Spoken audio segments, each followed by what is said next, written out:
Today, we're here talking about something that gets into the heart of whether or not you actually enjoy gardening year round. It's gear. It's always the gear. This list is made up of our tried and true favorites, items our team actually uses in the field day in and day out. We're constantly evaluating whether a tool, a piece of clothing earns its keeps or if we need to move on. It's all about reclaiming the time outside and staying connected to your space no matter the season. Stevie, our favorite Stevie, is back on the podcast, and we're talking all about how we actually make year-round gardening work in real life, what we use, and how we stay sane and dry through the wettest seasons. Welcome to the Relish Gardens podcast, where we have conversations about the intersection between the garden and your life and how all those things are intertwined, how to care for your space, how to prune, basically everything that is related to the design and development of a garden and the keeping of a garden. I'm Claire Liddell Hannon. I'm the founder and lead designer at Relish Gardens, where we build, design, and maintain beautiful gardens. Let's dig in.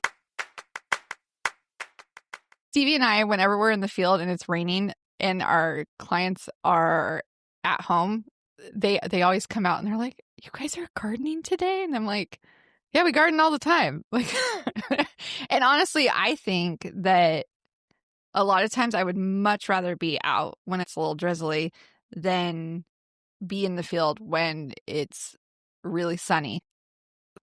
The reasons why we work in the winter is because by the time spring hits, those gardens are ready to pop. And so if you aren't doing stuff in the winter, you're playing catch up all spring. And then, I mean, we see this all the time. People are like overwhelmed when spring hits. They're like, "Oh my gosh, I have to catch up," because it all just starts coming in. Like the winter pruning didn't get done. Like all of these things didn't get done. And so there's this like huge sense of overwhelm. But if you are able to get out in your garden a little bit, on a weekly basis during this winter, your spring is going to be when you really get to enjoy your garden instead of it being stressful. Before horticulture, you were a teacher. So were you outside with the kids at that point, or was it a big adjustment to start working in the winter outside?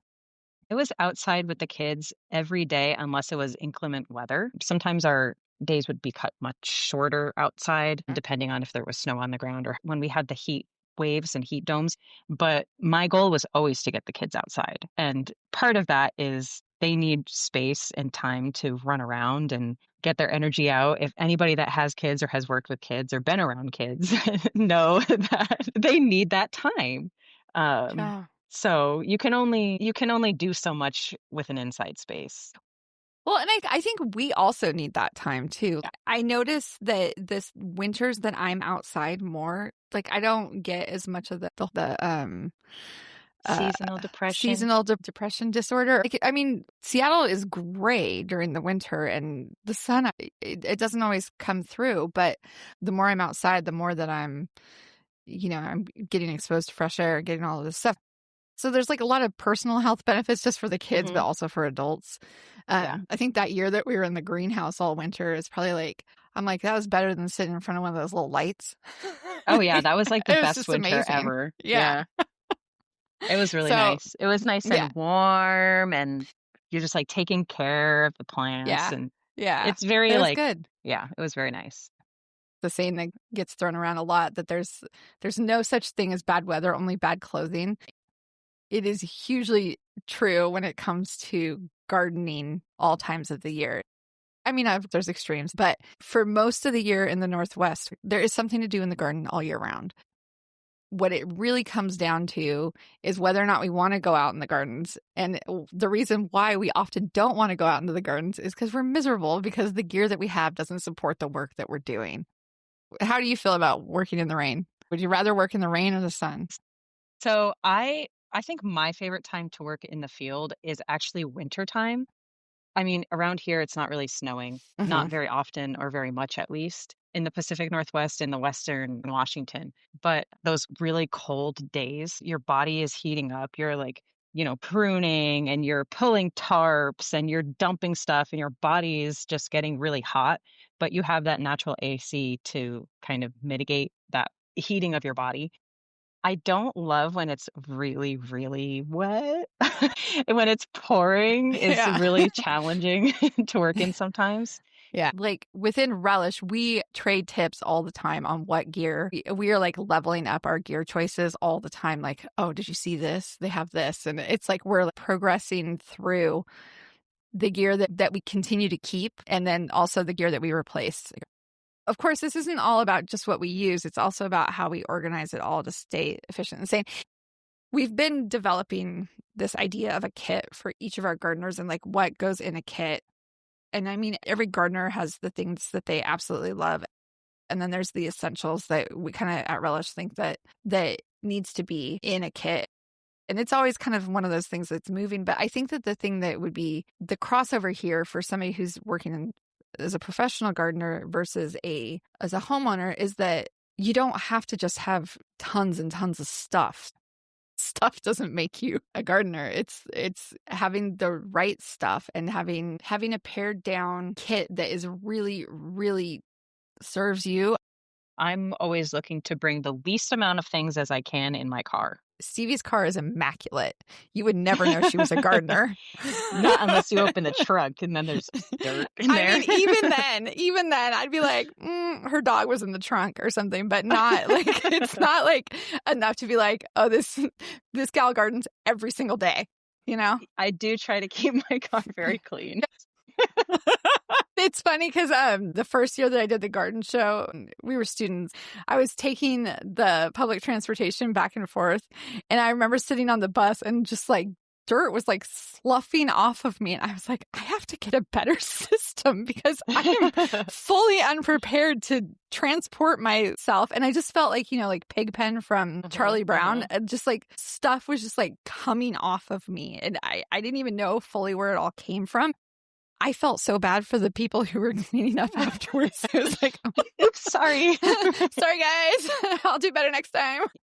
At the end of the day, your kit is doing 90% of the work in these gardens, right? Yeah. There's ladders. There's other stuff like we have like our pole saws, mowers, and different things like that. Okay. And then I have a love-hate relationship with blowers, but a lot of the electric blowers are really kind of leveling up now. And a lot of them are quieter than the gas ones. They're just more efficient energy uses. And we're also not breathing in the gas. We're trying to look for different ways to be more, I don't know, environmentally friendly. They work pretty good. At this point, are seeing that the best ones are the ones that have a little bit bigger battery, and then you can actually get through the whole cleanup without having to do a recharge. Once you're done doing all of the raking and the sweeping, it's really nice to just get a really, really crisp clean with the blower. Just a quick vroom, whoosh. And a whoosh. Oh, and it looks really, really clean, extra clean. Yeah, and I don't feel as bad when we're using the electric ones. It's a hot topic, but I like the smaller handheld Ryobis. Those are making it into the everyday kit. You know what else they do? What? They fit in my trunk. What? Yeah, so it gets on the list.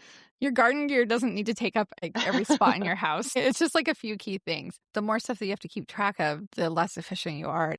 And I think if you're a home gardener, having a small bucket or kit in your garage or in your closet or on the back deck, you can really pare it down to just what your essentials are. So if we're going to keep showing up in the garden through fall and winter, let's talk about how to make that time feel good. There's a few different categories that gear falls into. There's the gear that you wear, the tools that help you do the seasonal task, and then the gear that earns its keep year round. This isn't really like a shopping list of stuff to buy, but this is more of like things to think about, as you're going into the winter, as like people are asking you for ideas for Christmas. This is like always a great way to, have something that is really useful in your life. You're in the field almost every single day. What makes it on the list? My essentials are my Brute bucket. I think it's a 10-gallon. It's just like a garbage can. I didn't buy a lid. I didn't feel like there was a need for a lid. You can always buy a lid if that's what you want to do. But I use this for so many things. And then the other thing that we rely on a lot is those buckets from like Home Depot or Lowe's or, I don't know, the 5-gallon buckets. Yes. I got this idea from Jess because she has like a plumber's bucket. And that is where she kept all of her tools, almost like a little toolbox, but it's just a bucket. So it's open face and you don't have to open it and close it. And then it gets like dirt in the hinges and breaks or whatever. That's a whole thing. I don't have time for that. So I was like, well, this Lowe's bucket or Home Depot bucket or whatever, it fits perfectly inside of my Brute bucket. And so that's just like one more way of consolidating everything in my car is You've like leveled I can up. just put it into the other bucket. So now I only have to carry one thing. Nice. And I have my other hand, I can grab my rake and grab my shovel. I can grab anything. It's incredible. So I always bring my rain gear with me during this time of the year. Claire actually recommended it to us, me and Jess. It's Helly Hansen. And this rain gear has kept me dry on even the most wet of days. I highly recommend it. So I have the jacket and I have a matching pair of bib of overalls. They do the job. They really do the job. They have these little clips on the bottom so that it keeps your ankles tighter. If it's a really rainy day or if you're super cold, it helps to insulate you. And it has this little zipper pouch on the inside. So while I'm working, I have my phone or my keys or whatever needs to be readily accessible in this pouch. We're getting some more for our newer team members. And it's funny because like people have come on and they're like, well, I have rain gear. It's fine. I don't need it. And I'm like, "Oh, okay, well, let me know when you actually do because some of the other stuff just doesn't hold up." And so I was looking at it and there's like actually a distinction. This is their storm waterproof Helly Hansen. And I mean, we love this because it does keep you dry. I have worn this in full on torrential downpour. Like I took it off and then I was dry and I was able to drive home and they hold up. Like Yeah. mine, I've never had any issues.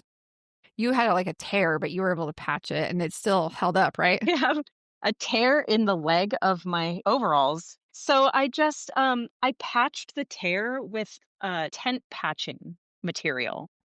And I was like, oh, I hope this works. I haven't had any problems with it. It hasn't torn again. It hasn't peeled up or anything. It was a really good fix. And then I didn't have to buy a new pair of pants. I wear these even when it's not raining. When it's like it's cold outside or the soil or any of the plants are going to be wet because you're not getting that moisture into your clothes from the plant. So even when it's not raining, I wear it. And they kind of like give you a little bit of a layer of insulation and Mhm. keep you warm. I often wear them without the jacket when it's not raining. Do you do the same thing? Yeah, I am not a huge jacket fan Yeah. anyway. I would much prefer to work without a jacket if possible. Yeah. So I will layer underneath my overalls. I have a fleece that I wear, and that often goes into my bucket also, just as an in case, right? If it's a cold day. So then I'll layer that, a fleece, and I'm just Mm-hmm. ready for the day. Some things you like buy the first time, you're like, this is it. I'm not going anywhere else. And this is one of those things. Last year for Christmas, you gave us a boot dryer, Hmm. and we were both kind of like, that's cool. I don't know if they like. I don't know how well they'll work because we had never used one before, and it is like a game changer. I mean, it's huge. You can put your rain gear over them, and then it like dries. That's kind of like on as soon as it starts raining. It's set up and ready to I go. use mine for like a half of the year. TMI, but my hands and my feet just tend to sweat even if it's not Yeah. hot out. So sometimes I'll just throw my stuff on the boot dryer for like 30 minutes just to get that Do you do moisture your out. gloves? You put your gloves Yeah. on them? So the one that I have is the same one that I gave you, and I also Yeah. gifted one to Jess last year for Christmas. So we all have the same boot warmers. But yeah, so I put my boots on one because it's a double. So it has two sets of dryers. So the boots go on one set of the dryers, and then my gloves go on the other set. I think that's actually Yeah, really so then they brilliant. don't get like mildewy or gross. They're hard to dry. The gloves are. My favorite gloves to wear during the winter time. They're like insulated. Yeah, but the inside is this like cloth material and it will just get a little grimy. But if I put them on the warmer as soon as I get home, psst, it's dry, it's done, it's ready for the next day. Love these. So what are you using when you're in the field as far as like pruners and hand rakes and I saw there's a Yeah. blade of some sort in there. Yeah, there is. For weeding, I use it like a hula hoe, kind of, Mm, but it's like handheld, so I can get into smaller spaces. You can kind of like pivot it in a way that you can't do a hula hoe too, huh? I can use just the tip of it. I can use the whole edge to scrape. Mm. It's really good for like annuals, like shotweed. If there's a bunch of shotweed and it's really little, Mm-hmm. sitting there and trying to pick them all out of the ground is going to take you forever. But if you use something like this and you just scrape, then you just pick it out of the pile that you made or like sift it with your fingers. And it's faster and easier. It's kind of gotten like a lot of use. It's really dirty. It's got a little rust around here. I got to clean that up. You clean your tools after every use? I don't always like sanitize, but I have a brush or a steel wool that I will get all of the extra gunky stuff. I brush all of that off so that it doesn't stick and then deteriorate the tools even faster. So what else? We got like hori horis. We've talked about those a lot. We love those.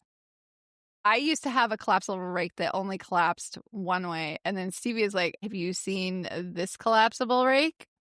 I bought it a couple of years ago because I was like, well, I don't want to invest in getting a rake where I have to push my seats down every time I want to bring my rake in my car. So the rake is a fan rake where the tines open and close, but the handle also telescopes. And I really liked that for a while because it fit in my trunk and I didn't have to do the whole rigmarole of the seats and this and that and the next thing. But the joint where it telescopes, Mm-hmm.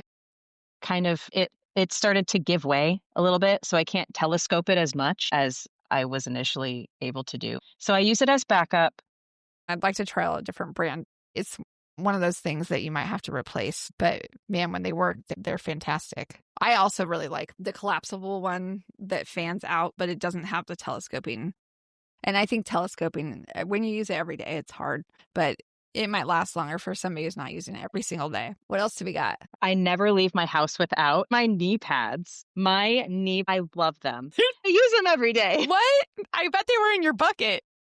They are in my bucket. I have worked with people that they use like the kneeling pad, but that doesn't work for me because I'm up and around and I'm moving and I can't keep moving the pad. And then if it's wet and the pad gets wet, then you're slippery. This just fastens right onto your knees. I wear them all day. I wear them in the car to like go back and forth to sites.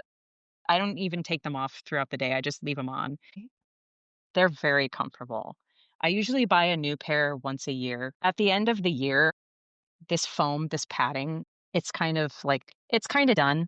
So if you're not using them every day, you can definitely get way more time out of them. I don't think Jess has replaced hers since she's worked with us. Yeah. I need to replace mine. It didn't even like occur to me that I should replace them. I just keep trying to stretch them. I hated the pads, but these will save your knees, especially if you're working in like any sort of gravel or I have 2 herniated discs in my back. And so to like keep bending down and standing up, bending down and standing up is not as much of an option for me now as it used to be. So these knee pads, like being able to just kneel down on both of my knees to do the job that I need to do, it has helped me tremendously to have awesome. that Yeah. option. I think there's probably a lot of people that are dealing with ailments in the garden. Definitely. Okay, obviously we have our pruners and our hori-horis and our hand rakes and stuff. Because I wear glasses, I have had a really hard time finding regular eye protection that fits over my glasses, especially since they're pretty big. They're not like smaller lenses. And so I have my stoggles. Oh, And I know. I love stoggles. I wanted to talk about them. Um, stoggles are like stylish goggles. They're like fashion eyewear for when you're working out in the field. Stoggles, you can either get just regular eye protection and they're cute, or you can get them prescription. And so what I did was I sent in my prescription and now I have eye protection that is cute and you can pick whatever color and whatever shape you want your lenses to be. And now they're prescription so I can see. I just change my glasses out when I need to wear them. When I was just home gardening, I didn't really think about the fact that eye gear can be really essential. And so I had it, like if I got a power saw, then I'd put my eye gear on. I mean, whenever we're working with like roses, we're working in like mature landscapes, whenever we're doing any like tree work, there's always like that chance that something can come and whip back into your eye. And so we encourage people to wear eye gear because it just protects you, you know? And I think a lot of us have prescriptions. And so I initially started with the stoggles just back in the day because they're really cute. I know. You're the one who recommended them to me. And then I saw that they had prescription. I was like, oh my gosh, this is brilliant. I really like them. They're very comfortable and they're super cute. Right. They're pretty reasonable. And I think if you're using it a lot like we are, it's worth it. For those of people that don't need a prescription, Jess loves just like the $3 ones from the hardware store. She just wears like just utilitarian eyewear and it works for her. You can go high-low on that one, definitely. But it's nice to have the option with a prescription so you can actually see what you're cutting. Yeah. You know, as we were thinking about this episode, there's the idea that everybody in the neighborhood has to have a repeat of the same type of gear. And I like this idea of thinking about community building and friendship building type thing to be like, hey, you want to borrow this? You know, I think back to our mutual friend, and she was setting up a garden library for our garden friends so that they didn't have to have all of the gear. Really, most of the things that we use on a daily basis can fit in the bucket. And then everything else is something that we use occasionally. And it's really something that is shared. It's not necessary for every single person to have every single thing. And then just like, how can we use the sharing of stuff as a way to like connect with the people that we live next to? I remember seeing somewhere online an article about a library of things, a physical library. I don't know if all the libraries do this or if it was like a specific one or several that do it, but at your library, they have a section called the Library of Things, and you can check out things like a food processor or like specific kinds of tools like you're talking about, maybe a power washer, etc., right? It's just building community. And well, I like to can goods, but I only do it for a few weeks during the winter time or during the fall. I don't need to buy a dehydrator for that. So I'm going to go to my neighbor's house that I know has one, and I'm going to ask to use it and then bring it back, and I'm going to let them borrow something that I have. And it's just like building community and knowing who your neighbors are and building friendships. Where like everybody's storing all of the same stuff and every house has it and they bring it out for 1 week. The upkeep and all of it, it's crazy. I always know that if I need something, Claire has it. I do. If I need to That's why borrow I'm thinking something, about it. I'm like, I don't want to have it. I'm like, oh, I know that Claire probably has an air compressor. Let me ask her if she has one. She's like, yeah, you can use it. Yeah. Well, I think just broaching the subject with people and friends is like not about like, hey, how can I borrow your stuff? But here, hey, if you ever want to use this, I have this and I am more than happy to let you use it. You kind of have to go into that with an open hand. Like it might not come back exactly the way it went out. And I just love this concept. And it's like the whole buy nothing. Yeah. Facebook. I would love to see people thinking about how they can share, you know, the air compressors and the pressure washers and all those things that use twice a year. So much of winter gardening comes down to how prepared you are. If your hands are freezing, your feet are soaked, of course, you're not going to want to be out there. But with the right setup, the garden becomes this quiet, beautiful place you get to keep connecting with. And that will benefit both you and your garden. We've put together a list of our favorite gear. Check out the show notes for the link and let us know what you like to use in the garden. What makes your cut for your kit? What makes the cut for the kit? I like that. That's it for today's episode of the Relish Gardens podcast. If you love this conversation, make sure to subscribe. We've got new episodes every week. And if you know a gardening friend who'd love this, send it their way. Sharing the show helps grow our little garden-loving community. Until next time, I hope you find something in your garden to truly relish.